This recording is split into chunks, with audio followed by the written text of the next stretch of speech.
Factor affecting nucleophilicity. Nucleophilicity को कौन कौन से फैक्टर ज़्यादा अफेक्ट डालते हैं, और मतलब कि कौन से फैक्टर से उसकी न्यूक्लियोफिलिसिटी इंक्रीज होती है या फिर कौन से फैक्टर से न्यूक्लियोफिलिसिटी डिक्रीज होती है। तो इसके लिए मेनली हमारे को 4 फैक्टर के ऊपर ज़्यादा फोकस रखना है। फर्स्ट हम बात कर लेते हैं इलेक्ट्रॉन डेंसिटी, सेकंड हम बात करेंगे इलेक्ट्रोनेगेटिविटी, और फिर थर्ड हम लोग बात करेंगे size of anion, fourth point पे हम बात करेंगे रोल ऑफ सॉल्वेंट।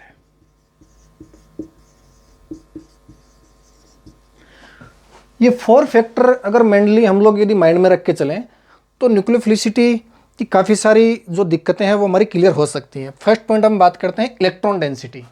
तो इलेक्ट्रॉन डेंसिटी अगर इंक्रीज होती है, यदि इलेक्ट्रॉन डेंसिटी इंक्रीज होती है, then nucleophilicity will be increase. Nucleophilicity भी क्या हो जाएगी? इंक्रीज हो जाएगी।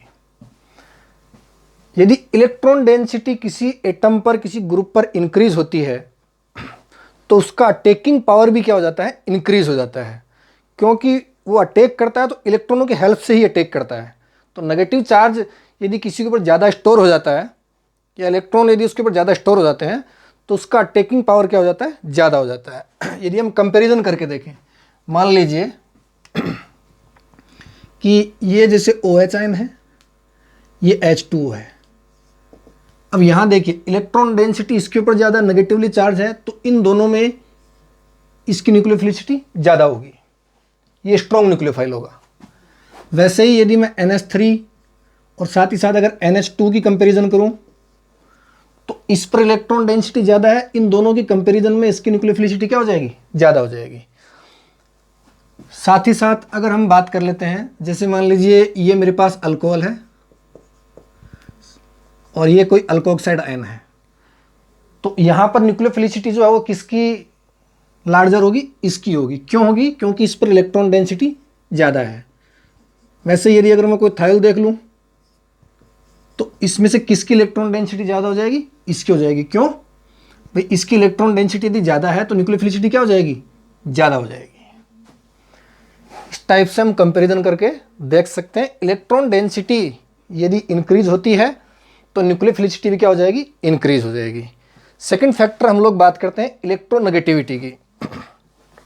ये फैक्टर इससे थोड़ा उल्टा चलता है कि किसी भी एटम की, है ना, जो एटम या ग्रुप है मेनली,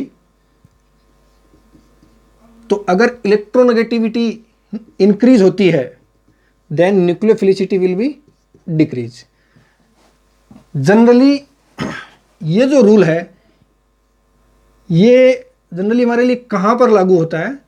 ये left to right in periodic table. यदि पीरियोडिक टेबल में हम लोग लेफ्ट टू राइट चलते हैं तो हम लोग इलेक्ट्रोनेगेटिविटी से चेक कर सकते हैं। देखिए ये कार्बन है, यदि इससे थोड़ा अगर राइट साइड में चलें तो आता हमारे पास नाइट्रोजन, इससे और राइट साइड में चलते हैं तो आता हमारे पास ऑक्सीजन, इससे और राइट साइड में चलते हैं तो हमारे पास आ जाएगा फ्लोरीन। ठीक है। रिएक्शन के ड्यूरिंग अगर इनकी बात करें तो इसके ऊपर नेगेटिव चार्ज बनता है। इसका हम कोई कंपाउंड ले लेते हैं जैसे कि हाइड्रोक्सिल आयन, इसका हम ले लेते हैं जैसे कि NH2 आयन, और इसका हम ले लेते हैं CH3 आयन। जैसे जैसे हम लेफ्ट टू राइट की ओर चलते हैं तो यहाँ पर कार्बन से नाइट्रोजन, ऑक्सीजन, फ्लोरीन की ओर यदि हम लोग चलें तो इलेक्ट्रोनेगेटिविटी क्या हो रही है? यहाँ पर क्या हो रही है? इंक्रीज हो रही है। देखिए इसकी इलेक्ट्रोनेगेटिविटी जितनी है उससे ज़्यादा नाइट्रोजन की है, नाइट्रोजन से ज़्यादा ऑक्सीजन की है, और ऑक्सीजन से ज़्यादा किसकी आ रही हमारी? इसकी आ रही फ्लोरीन की। ठीक है। तो न्यूक्लियोफिलिसिटी का ऑर्डर क्या हो जाएगा? उल्टा हो जाएगा। यानी कि न्यूक्लियोफिलिसिटी सबसे ज़्यादा किसकी होगी? इसकी। स्ट्रॉन्ग न्यूक्लियोफाइल होगा, इन सब में ये स्ट्रॉन्ग न्यूक्लियोफाइल होगा। इसके बाद में किसकी हो जाएगी? NH2 माइनस की। इसके बाद में किसकी हो जाएगी? हाइड्रोक्सिल आयन की। और सबसे लास्ट में किसकी हो जाएगी? फ्लोराइड आयन की। ठीक है। यानी अगर यदि पीरियोडिक टेबल में हम लेफ्ट टू राइट अगर चलते हैं तो जैसे जैसे इलेक्ट्रोनेगेटिविटी इंक्रीज होती है वैसे वैसे न्यूक्लियोफिलिसिटी क्या हो जाती है? डिक्रीज होती है। इसके बाद में हम लोग बात करते हैं किसकी? जो साइज ऑफ एनायन की। साइज ऑफ एनायन मतलब कि वो एटम जिसके ऊपर नेगेटिव चार्ज हो। तो देखिए जैसे जैसे एनायन की साइज, जैसे जैसे जो है एनायन की साइज जो है वो इंक्रीज होगी, वैसे वैसे न्यूक्लियोफिलिसिटी भी क्या होगी, इंक्रीज होगी। बट हमें यह भी ध्यान में रखना है कि ये पीरियोडिक टेबल में जो है टॉप टू बॉटम यानी कि ऊपर से नीचे अगर हम चलते हैं तो ये रूल अप्लाई होता है।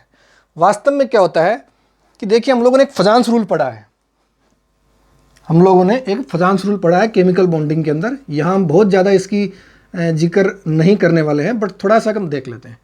वास्तव में फजांस ने क्या बोला था, एक केटायन और एक एनायन का जिक्र किया था। तो हम अगर ऑर्गेनिक केमिस्ट्री पढ़ रहे हैं तो हमारे पास जनरली केटायन क्या होगा, जनरली केटायन होगा हमारे पास जो कार्बन है वो, यानी कि कार्बन के ऊपर पॉजिटिव चार्ज। तो केटायन की साइज हमारे लिए फिक्स रहेगी, न इंक्रीज हो रही है नहीं डिक्रीज हो रही है। अब अगर इससे कोई एनायन अटैच होता है, इससे अगर कोई एनायन अटैच होता है तो उस एनायन की साइज इस बॉन्ड पर इफेक्ट डालती है।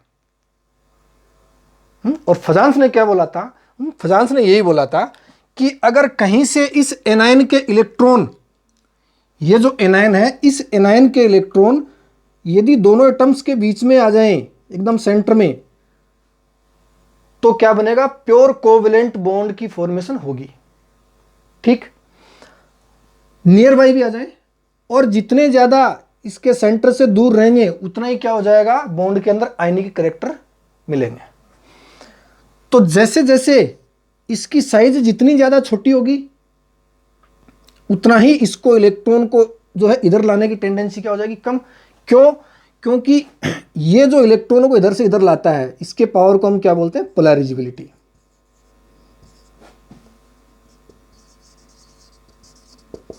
इसके इलेक्ट्रॉन को इधर से इधर लाने की जो टेंडेंसी है, इसकी जो कैपेसिटी है, उसको हम लोग क्या बोलेंगे, पोलराइजेबिलिटी।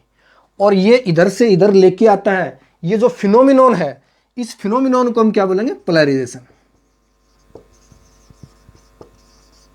ठीक है, तो जैसे जैसे एनायन की साइज इंक्रीज होगी, जैसे जैसे मान लीजिए एनायन की साइज इंक्रीज होगी, मान लीजिए कि एनायन बड़ा है, तो अगर बड़ा है तो नेगेटिव चार्ज को इधर से इधर लाने की उसकी जो कैपेबिलिटी है, जो कैपेसिटी है, वो भी क्या हो जाएगी, ज़्यादा होती जाएगी।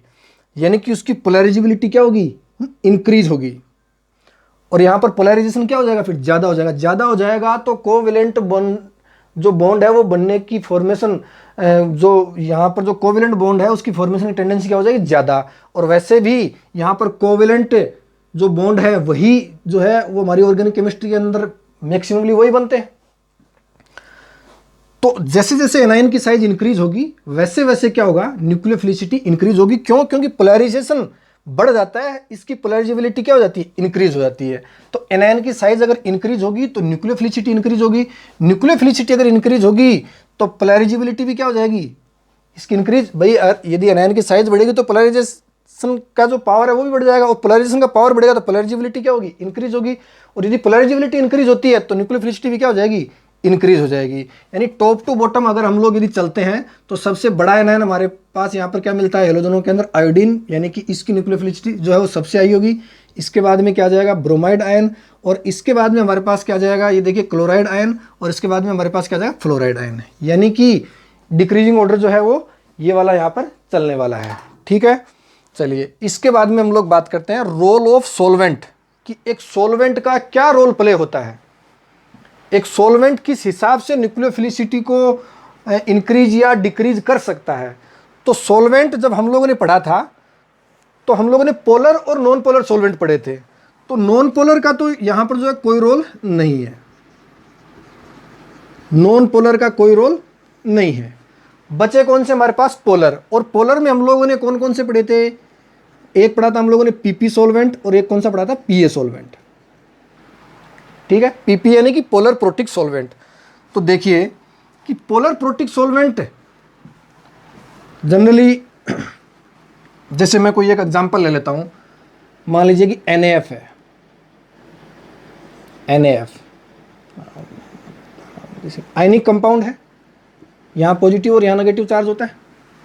अगर वाटर हम कहीं सॉल्वेंट के रूप में लेते हैं वाटर अगर हम कहीं सॉल्वेंट के रूप में लेते हैं तब क्या होता है कि water also polar protic solvent, और वाटर जो होता है इसकी अगर मैं बात करूं तो ऑक्सीजन के ऊपर डेल नेगेटिव और हाइड्रोजन पर डेल पॉजिटिव चार्ज होता है। तो ये जैसे ही ब्रेक होता है, ये किस में ब्रेक होता है, Na+ और साथ ही साथ किस में जाएगा, फ्लोराइड आयन। तो वाटर का जो नेगेटिव पार्ट है वो इसको ट्रैप कर लेता है, ऐसे इसको अट्रैक्ट करता है।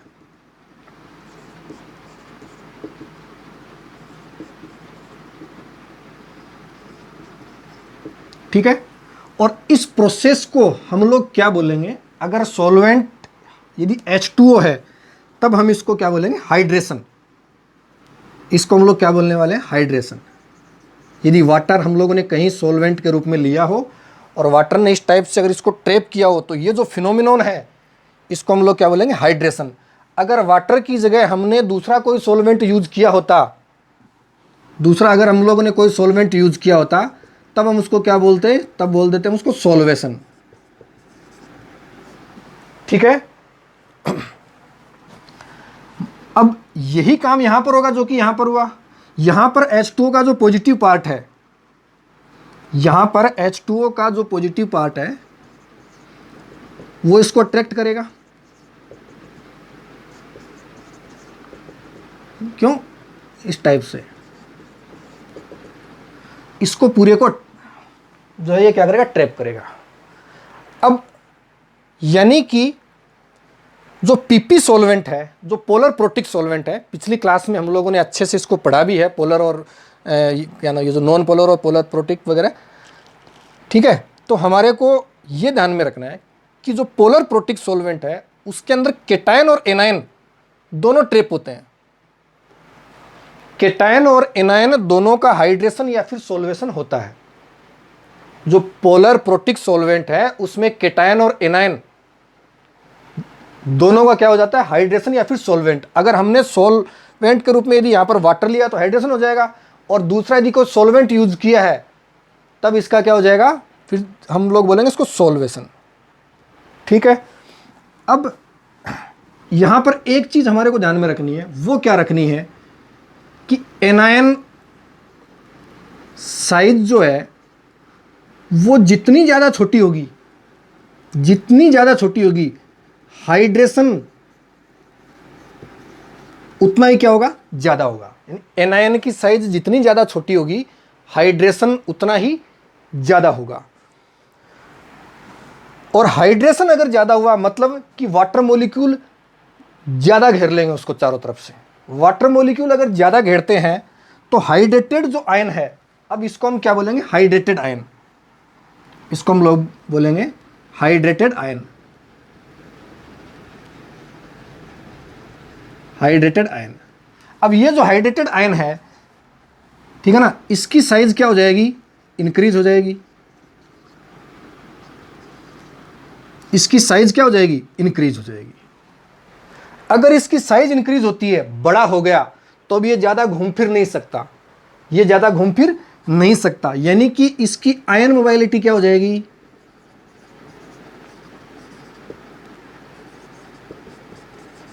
डिक्रीज हो जाएगी। इसकी आयन मोबिलिटी क्या हो जाएगी, डिक्रीज हो जाएगी। यानी कि अब ये ज्यादा फास्ट अटैक नहीं कर सकता। यदि पहले अगर इसकी न्यूक्लियोफिलिसिटी ज्यादा थी तो अब क्या हो गई, कम हो गई।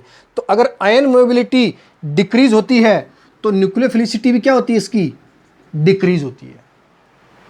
ठीक है, यानी कि किसी भी अगर कोई पोलर प्रोटिक सॉल्वेंट यूज करते हैं तो वो केटायन और एनायन दोनों का हाइड्रेशन करता है, फिर सॉल्वेशन करता है। और एनायन जितना ज़्यादा छोटा होगा उसका हाइड्रेशन उतना ही ज़्यादा होगा, और हाइड्रेशन ज़्यादा होगा तो हाइड्रेटेड आयन यानी कि हाइड्रेशन होने के बाद में जो आयन है उसकी साइज क्या हो जाती है, इंक्रीज हो जाती है। इंक्रीज हो जाएगी तो आयन मोबिलिटी उसकी क्या हो जाएगी, डिक्रीज। यानी कि अब वो फास्ट अटैक नहीं कर पाता क्योंकि उसकी साइज बहुत ज़्यादा हो जाती है, जिसकी वजह से उसकी न्यूक्लियोफिलिसिटी क्या हो जाती है, डिक्रीज हो जाती है।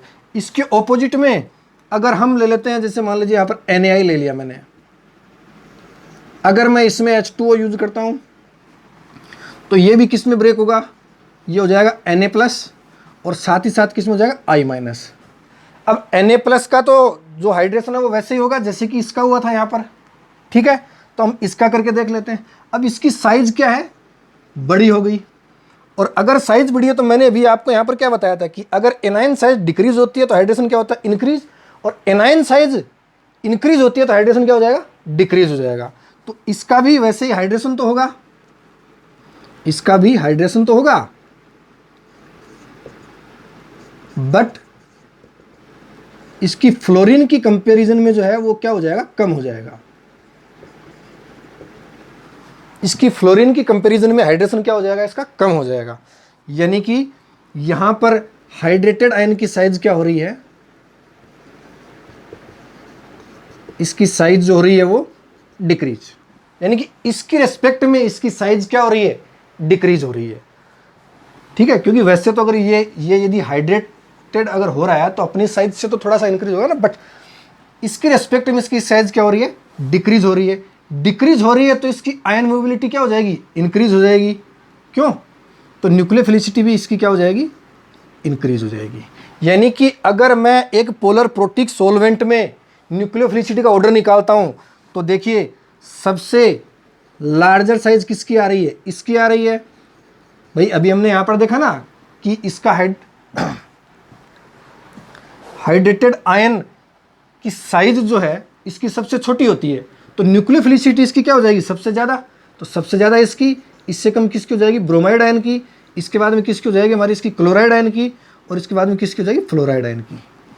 जब हमारे को कोई भी सॉल्वेंट नहीं दिया हो तो हम जनरली यूनिवर्सल जो सॉल्वेंट यानी कि वाटर को मान के चलते हैं। ये सॉल्वेंट पोलर एप्रोटिक सॉल्वेंट में क्या होता है, देखिए पीए सॉल्वेंट में जैसे मैं बात करूं, मान लीजिए कि मैंने एसीटोन ले लिया, ठीक है, या फिर डीएमएसओ ले लिया,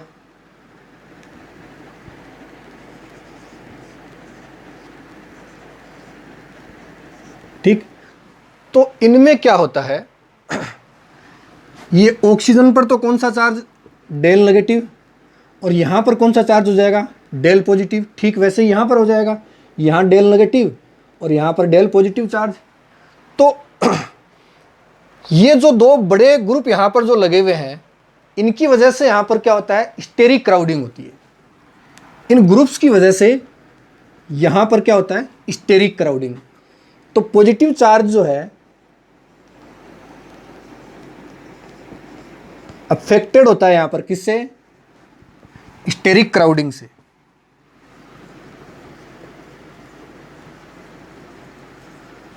स्टेरिक हिंड्रेंस यहां पर क्रिएट हो जाता है, यानी कि यहां का जो पॉजिटिव चार्ज है वो ज्यादा इफेक्टिव नहीं होता, बहुत ज्यादा इफेक्ट नहीं डाल पाता एनायन के ऊपर। तो इस टाइप के सॉल्वेंट को अगर हम यही मैंने मान लीजिए कि अगर NaF ले लिया और किसी मान लीजिए इसके अंदर यदि मैं इसको पीए सॉल्वेंट जो है यदि इसके अंदर अगर इसको डिजोल्व करते हैं तो ये Na+ में ब्रेक हो जाएगा और ये किस में ब्रेक हो जाएगा, F- में। तो जो Na+ है, सॉरी यहां पर मैंने पॉजिटिव बना दिया, नेगेटिव। तो ये जो Na+ है इसको तो ये ट्रैप कर लेगा भाई, इसको तो ये ट्रैप कर लेगा,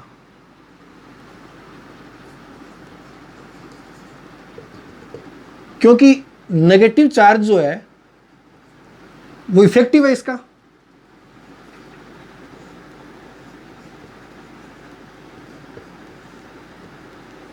ये इसको चारों तरफ से क्या कर लेगा, ट्रैप कर लेगा। यानी कि Na+ का हाइड्रेशन तो हो जाएगा, लेकिन पॉजिटिव चार्ज अभी मैंने क्या बोला था, स्टेरिक क्राउडिंग की वजह से पॉजिटिव चार्ज जो है वो इसको ट्रैप नहीं कर पाता। यानी कि ये ऐसे कैसे रह जाता है, ये इसको नहीं छेड़ता। हम कह सकते हैं कि ये जो है अनसोल्वेटेड रह जाता है। इन पीए सॉल्वेंट, ठीक है, एनायन इज यहां पर क्या होता है, अनसोल्वेटेड।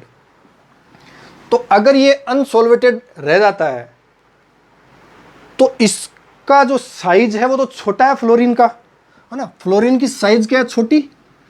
तो इस पर जो चार्ज होता है वो स्ट्रोंगली चार्ज होता है, अपने चार्ज को डिस्पर्स नहीं कर पाता है। साथ ही साथ एक बड़े इसकी एनायन की बात करते हैं। अगर मैं इसको यदि हम लोग अगर पीए में डालते हैं तो ये किस में ब्रेक होगा, Na+, और साथ ही साथ किस में जाएगा, I-। तो Na+ को तो क्या होगा, ये ट्रैप कर लेगा। Na+ को तो इसने क्या कर लिया, ट्रैप कर लिया।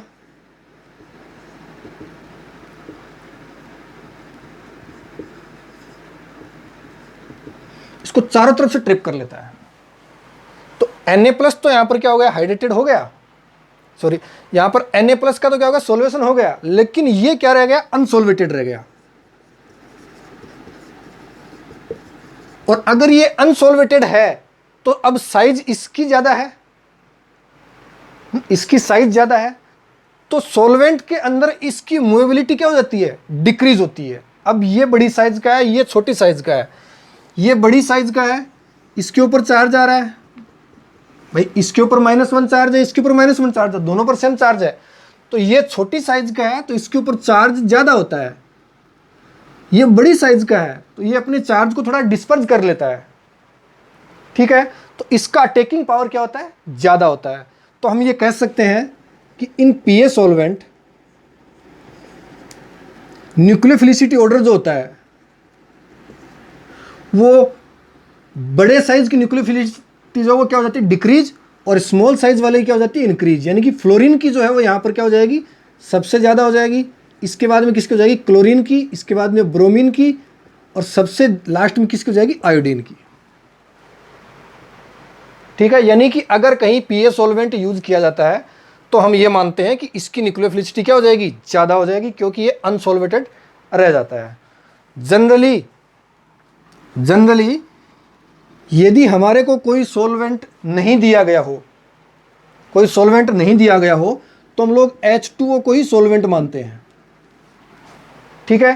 तो एक न्यूक्लियोफिलिसिटी ऑर्डर हम लिख के रखते हैं ताकि रिएक्शंस वगैरह में जहां भी हमारे को दिक्कत आती है तो हम न्यूक्लियोफिलिसिटी को कंपैरिजन आराम से कर सकें। तो दिमाग में रखते हैं उसको, थोड़ा सा एक ऑर्डर जो है वो दिमाग में रख के चलते हैं। जैसे स्ट्रॉन्ग न्यूक्लियोफाइल है, स्ट्रॉन्ग न्यूक्लियोफाइल है, इसके बाद में Cn, इसके बाद में I-, इसके बाद में OH-, इसके बाद में एजाइड आयन, इसके बाद में ब्रोमाइड आयन, इसके बाद में फिनोक्साइड आयन, इसके बाद में एसीटेट आयन, इसके बाद में क्लोराइड आयन, इसके बाद में फ्लोराइड आयन, इसके बाद में अल्कोहल, और उसके बाद में H2O। ये ऑर्डर हमें थोड़ा सा दिमाग में रखना है, ठीक है। यदि डोनर एटम सेम हो, if donor atom is same, donor atom are same, यदि डोनर एटम जो है जनरली अगर सेम हो तो न्यूक्लियोफिलिसिटी का ऑर्डर और बेसिसिटी का ऑर्डर क्या होता है, सेम ऑर्डर में चलते हैं दोनों, ठीक है। यानी मान लीजिए ये अल्कोक्साइड आयन है, इसके अंदर जो डोनर एटम वो कौन सा है हमारे पास, ऑक्सीजन है, क्यों। और एक जैसे हम यहाँ पर ले लेते हैं, जैसे कि फिनोक्साइड आयन ले लिया, इसके अंदर भी डोनर एटम ऑक्सीजन है। एक हमने ले लिया जो है एसीटेट आयन, इसके अंदर भी डोनर एटम वही है। एक ले लेते हैं सल्फोक्साइड, जो सल्फोनिक आयन है वो, ठीक है। तो इसके अंदर भी डोनर एटम वही है। तो अगर यहां बात करें तो इनका ऑर्डर ये स्ट्रॉन्ग हो जाएगा, ये इससे कम, ये इससे कम, और ये इससे कम। क्यों, क्योंकि जो जितना ज़्यादा जो अनस्टेबल होगा, जितना ज़्यादा अनस्टेबल एनायन होगा उसकी न्यूक्लियोफिलिसिटी क्या होगी, उतनी ज़्यादा होगी। यहाँ पर देखिए कोई रेजोनेंस वगैरह की पॉसिबिलिटी नहीं है, सबसे अनस्टेबल है तो इसकी न्यूक्लियोफिलिसिटी सबसे ज़्यादा हो जाएगी, बेसिसिटी भी सबसे ज़्यादा होगी। इसकी अगर मैं बात करूँ तो फिनोक्साइड आयन के अंदर रेजोनेंस होता है, क्यों, तो इसका एनायन स्टेबल होता है इसकी कंपेरिजन में, तो इसकी न्यूक्लियोफिलिसिटी क्या हो जाएगी, इससे कम। इन दोनों की यदि कंपेरिजन करें तो रेजोनेंस इसमें भी होता है, इसमें भी होता है, लेकिन इसके अंदर इक्वल आरएस बनती है, दो इक्वल आरएस बनती है इसकी, इसके लिए इसकी स्टेबिलिटी क्या है, ज़्यादा है, इसकी स्टेबिलिटी ज़्यादा होने की वजह से इसकी न्यूक्लियोफिलिसिटी इससे कम हो जाएगी। जो एनायन जितना ज़्यादा स्टेबल होगा उतनी उसकी न्यूक्लियोफिलिसिटी क्या हो जाएगी, कम। यहाँ बात करें तो इसकी 3 इक्वल RS बनती है, सबसे स्टेबल एनायन, तो न्यूक्लियोफिलिसिटी क्या हो जाएगी, सबसे डिक्रीज हो जाएगी। हाँ, सेम डोनर एटम के केस में हमारे को ये थोड़ा ध्यान रखना है कि अगर कहीं स्टेरिक क्राउडिंग आ रही हो, जैसे मान लीजिए अगर मैं इन दोनों एटम की यदि कंपेरिजन करूं, ये है और कहीं पर मेरे पास ये है, ठीक है।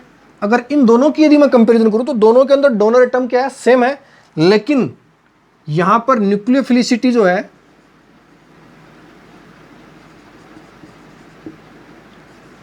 वो इसकी ज्यादा है,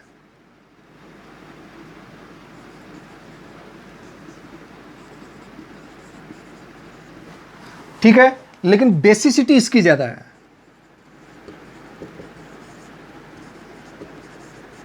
क्यों है?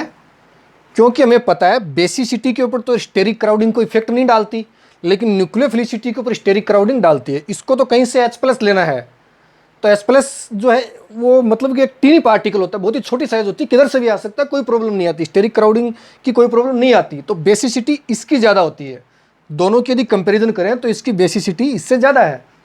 न्यूक्लियोफिलिसिटी की यदि कंपेरिजन करें तो स्टेरिक क्राउडिंग डालती है। इसको अगर कहीं अटैक करना है तो बड़ी साइज के एनायन जो है इसको अटैकिंग के अंदर दिक्कत डालते हैं, तो न्यूक्लियोफिलिसिटी इसकी ज़्यादा हो जाएगी, लेकिन बेसिसिटी पावर जो है इसका ज़्यादा होगा। ठीक वैसे ही जैसे एक और ले लेते हैं हम, मान लीजिए कि ये देखिए, ये पिरिडीन है,